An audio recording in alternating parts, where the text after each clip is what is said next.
ধর্ষণের অভিযোগে কার্তিক মহারাজকে এবার আইনি নোটিশ, থানায় হাজিরার নির্দেশ দিল নবগ্রাম থানার পুলিশ। বেঁধে দেওয়া হলো সময়সীমা। নোটিশে বলা হয়েছে আগামী 1 জুলাই সকাল 10টায় তাকে নবগ্রাম থানায় হাজিরা দিতে হবে। যে অভিযোগ হয়েছে কার্তিক মহারাজের বিরুদ্ধে তার উদ্দেশ্য সম্পর্কে প্রকৃত তথ্য এবং পরিস্থিতি নিশ্চিত করার জন্যই জিজ্ঞাসাবাদ করা হবে বলে জানানো হয়েছে। সোমা মাইতি আমাদের সঙ্গে এই মুহূর্তে টেলিফোন লাইনে রয়েছেন। সোমা, যেটা জানতে চাইবো, যে ধর্ষণের অভিযোগ করেছিলেন ওই মহিলা 2013 সালের ঘটনা এবং কিছুদিন আগে তিনি নবগ্রাম থানায় এসে অভিযোগ করেছিলেন, সেই ঘটনায় জিজ্ঞাসাবাদের জন্য ডাকা হচ্ছে কার্তিক মহারাজকে। কার্তিক মহারাজ কি যাবেন, তিনি কি জানাচ্ছেন?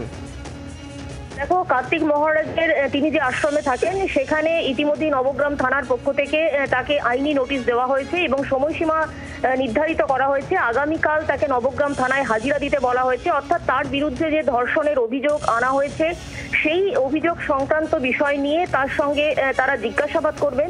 ঠিক সেই কারণেই তাকে আগামীকাল হাজিরার তাকে নির্দেশ দেওয়া হয়েছে এবং সময়সীমা নির্দিষ্ট করে দেওয়া হয়েছে। এবং যখন পুলিশ যায় আশ্রমে সেই সময় কার্তিক মহারাজ ছিলেন না এবং ভারপ্রাপ্ত যিনি আশ্রমে ছিলেন তিনি এই চিঠিটি তিনি নিয়েছেন এবং তিনি জানিয়েছেন যে। ধন্যবাদ সোমা মাইতি। আমরা কথা বলবো পরবর্তীকালে বিষয়ে আরো বিস্তারিত জানবো। বাংলার আওয়াজ, বাঙালির আবেগ, জি 24 ঘন্টা।